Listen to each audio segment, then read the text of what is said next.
أعوذ بالله من الشيطان الرجيم. بسم الله الرحمن الرحيم. السلام عليكم ورحمة الله وبركاته.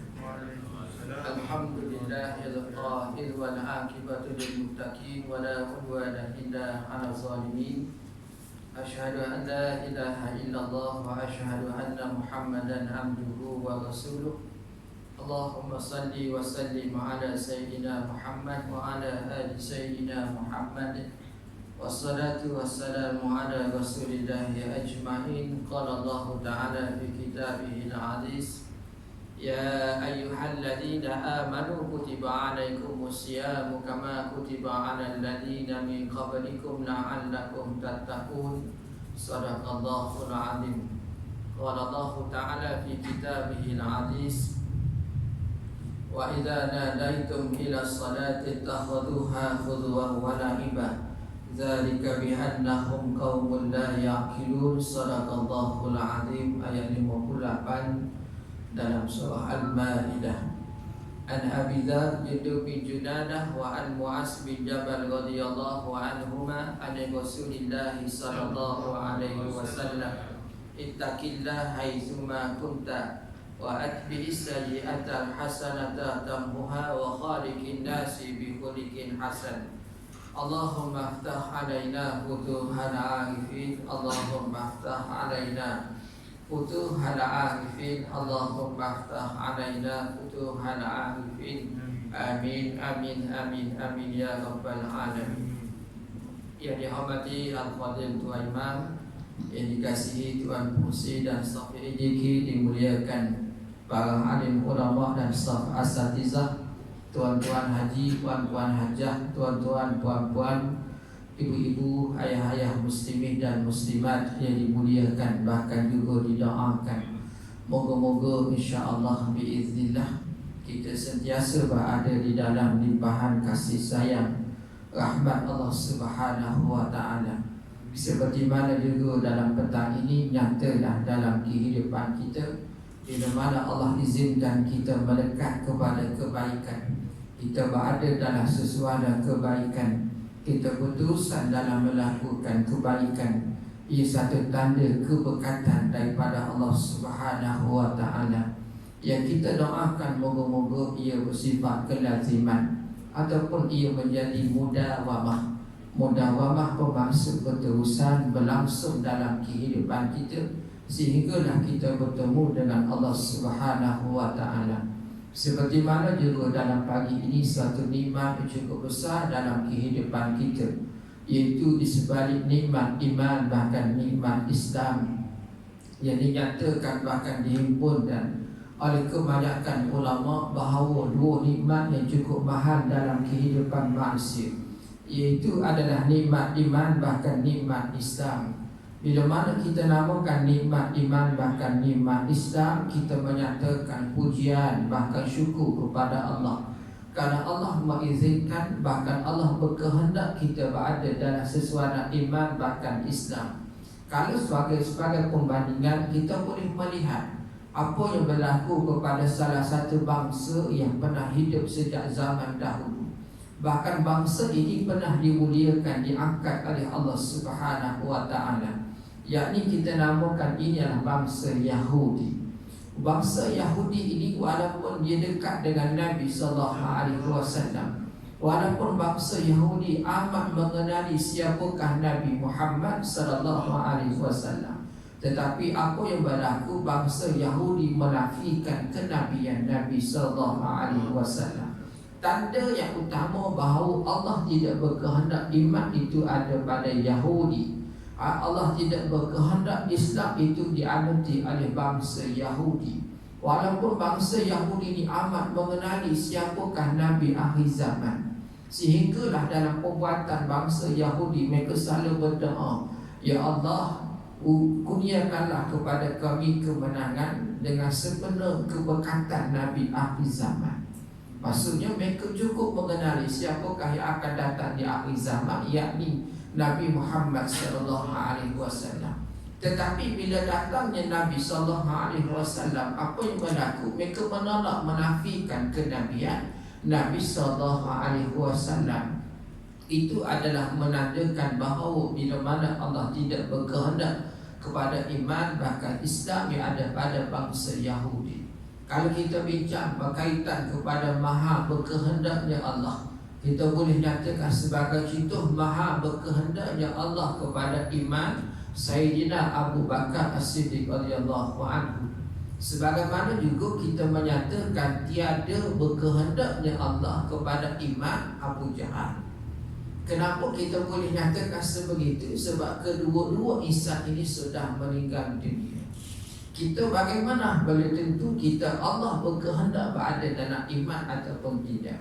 Tetapi nyata Allah suruh kepada kita beriman kepada Allah. Nyata dah Allah suruh kepada kita beriman kepada Allah Subhanahu wa ta'ala. Bagi contoh kita nyatakan maha berkehendaknya Allah kepada iman Sayyidina Abu Bakar, tetapi Allah suruh kepada Abu Bakar juga beriman kepada Allah. Apa tanda Allah suruh Abu Bakar beriman kepada Allah? Iaitu duduk dengan Nabi Muhammad sallallahu alaihi wasallam. Sebagaimana contoh tiada berkehendaknya Allah kepada iman Abu Jahal, tetapi Allah suruh Abu Jahal beriman kepada Allah. Apa tanda nyatanya Abu Jahal beriman kepada Allah, suruh Abu Jahal beriman kepada Allah? Itu datangnya Nabi Muhammad sallallahu alaihi wasallam. Seperti mana dalam petang ini mukadimah kita menyatakan syukur bahkan pujian kepada Allah. Bila mana Allah hidupkan kita, Allah izinkan kita berada dalam sesuatu keimanan bahkan Islam. Lebih-lebih lagi kita berada pada bulan yang penuh dengan keberkatan. Sebagaimana ayat yang saya baca yang famous, yang saya yakini bahawa tuan-tuan juga sudah memahami ayat perintah berkaitan kepada puasa. Ayat perintah berkaitan puasa yang berlaku pada bulan Syaban. Allah wahyukan kepada Nabi SAW pada bulan Syaban, yang ketika itu pada tahun kedua hijrah Nabi SAW, yang berumur Nabi ketika itu berumur 55 tahun. Berada di mana? Berada di Madinah. Maksudnya ayat ini, ayat perintah berkaitan puasa, latar belakangnya adalah latar belakang Madinah. Dia ada beza ayat Al-Quran yang latar belakang Mekah dengan latar belakang Madinah. Kalau ayat Al-Quran yang berlatar belakang Mekah, di kebanyakan ayat bersifat azab. Kenapa azab? Sebab Allah mengingatkan kepada musyrikin Mekah. Sebab mereka lawan sungguh-sungguh dengan Nabi SAW. Kenapa musyrikin Mekah dilawan sungguh-sungguh? Sebab mereka ada kekuasaan. Itu Mekah. Dia beza dengan pelak Nabi berada di Madinah. Kalau ayat latar belakang Madinah yang menceritakan Allah nak usihkan umat Islam, siapakah yang sungguh-sungguh beriman kepada Allah, siapakah yang jiwanya adalah jiwa yang munafik kepada Allah Subhanahu wa ta'ala. Sebab tu bila kita buat satu perbandingan tuan-tuan, ayat yang dinyatakan latar belakang Madinah, sebagaimana juga perintah berkaitan kepada puasa, sebenarnya Allah nak bezakan siapa yang iman sungguh-sungguh kepada Allah, dan juga Allah nak keluarkan jiwa manusia yang nifak ataupun munafik kembali sungguh-sungguh beriman kepada Allah Subhanahu wa ta'ala.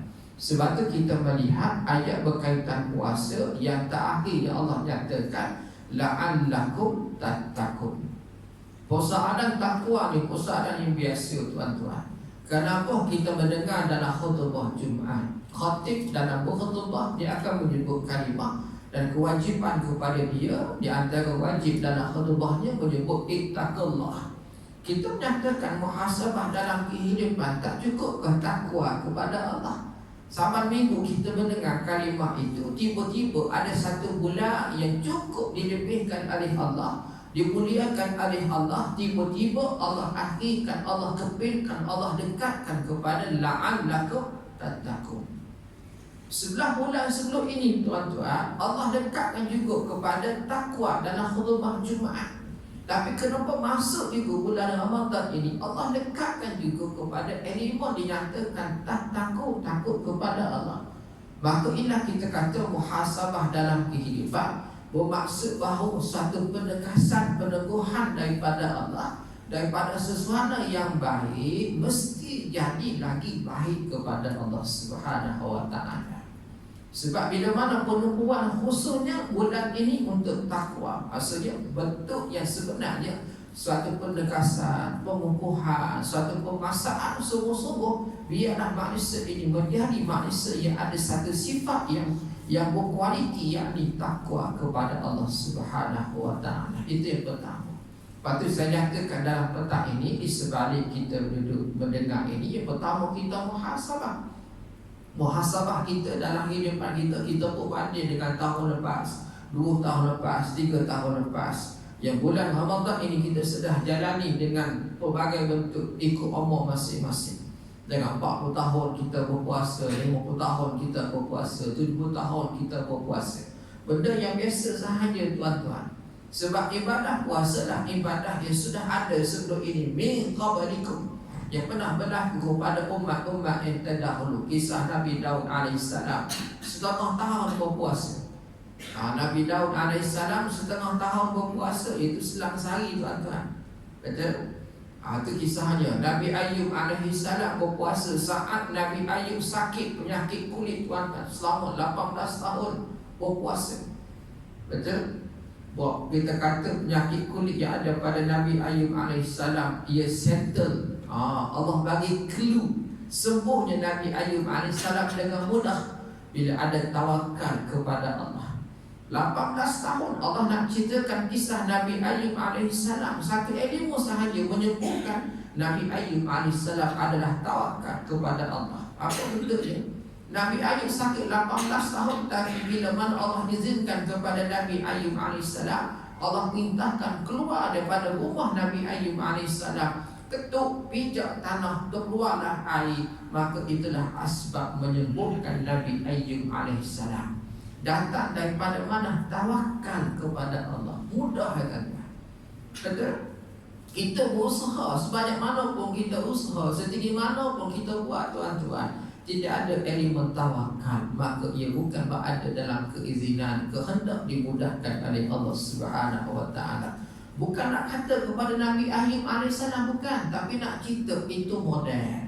Itu suatu contoh yang Allah izinkan kepada kita mendengar kisah Nabi Ayub alaihissalam dalam bab tawakal kepada Allah. Mudah.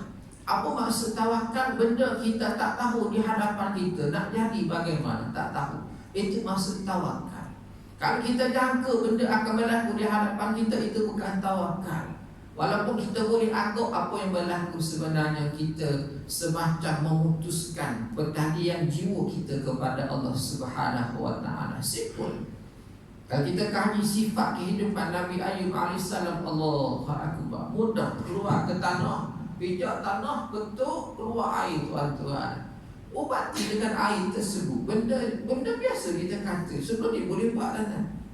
Tak perlu tunggu 18 tahun. Tapi nak cerita itu model yang Allah nyatakan tawakal bergantung kepada Allah. Kisah Nabi Ayub berpuasa, Nabi Yunus alaihissalam berpuasa dalam ikan tuan-tuan. Duduk dalam perut ikan berpuasa, maka keluarlah dari perut ikan, maka dia buka puasa tuan-tuan. Allah hadiahkan kepada Nabi Yunus alaihissalam adalah labu miyaqatin. Miyaqatin. Allah bagi buah labu kepada Nabi Yunus alaihissalam. Buah labu. Ayat tuan baca dalam ayat ini, miyaqatin. Allah bagi keizinan, hadiah kepada Nabi Yunus buah labu. Waktu buah labu juga salah satu sunnah Nabi sallallahu alaihi wasallam. Kalau kita dia buat buah labu ni, dia buat apa? Bengat apa? Macam-macam ni. Allah A'lam. Banyaklah dengan buah labu ni. Tapi buah labu kita ni, kita tak heran mana hari ni kan? Tak makan dia. Tapi tak pernah nak ceritanya. Itu keistimewaan. Baik, kita kembali. Bila Allah menyebut berkaitan kepada minqa banikum, ibadah puasa benda yang sama sahaja. Yang luar biasa bila mana ibadah puasa ia berada pada satu bulan dinamakan Ramadan. Patut saya nyatakan bahawa ia sesuatu yang cukup berbeza. Bulan Ramadan dengan puasa satu bentuk yang berlainan. Puasa ia sudah dilakukan sebelum ini. Cumanya Allah letakkan keistimewaan berada di dalam bulan Ramadan. Lepas tu saya nyatakan bahawa bulan ini bukan hanya kita berpuasa semata-mata. Walaupun puasa itu satu elemen yang paling kuat yang berada dalam bulan ini. Titik mula dalam asas dalam kekuatan kita untuk menjadi takwa mesti berpuasa.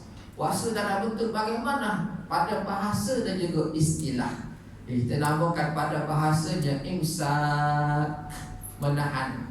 Betul, menahan. Menahannya pada bahasa makan dengan minum. Pada istilah kita kata menahan segala perbuatan yang boleh menyebabkan kita tidak mendapat pahala puasa. Apa sahaja, sudut percakapan, dengan lidah, dengan telinga, dengan mata, dengan anggota 7 anggota zahir kita, dengan sesuatu kehidupan, dengan kita bekerja, kita ke mana-mana, segalanya ia mesti berada dalam sesuatu imsak, menahan. Sebab tu kita nyatakan bahawa puasa ni bukan hanya nak melihat kepada fakir miskin, bukan nak rasa kepayahan, kesusahan fakir miskin. Betul, kenyataan itu betul.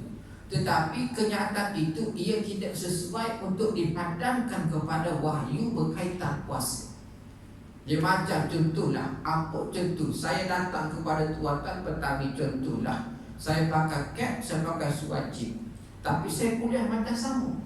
Kenyataan saya sebut tu betul tuan-tuan, tapi kenyataan saya nak letak pada sesuatu itu tak kena. Contoh, saya pakai cap, saya pakai suwajib, saya pakai t-shirt. Agak-agak tuan-tuan nak dengar tak dengar? Dah.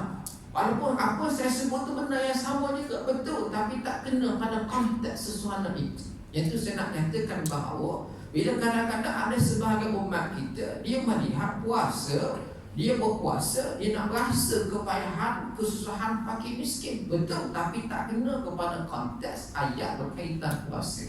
Kenapa? Kita bertanya, kalaulah itu sekadar pemahaman puasa nak rasa kepayahan fakir miskin, maka kita bertanya, ibadah puasa dilakukan oleh fakir miskin, apakah makna kepada mereka? Kalau kita tak apa, kita kata boleh tuju kepada fakir miskin. Yang fakir miskin dia menengah puasa tersebut, dia nak tuju kepada siapa? Dia adalah fakir miskin, nak tuju kepada fakir miskin. Tak ada rasa juga tuan-tuan.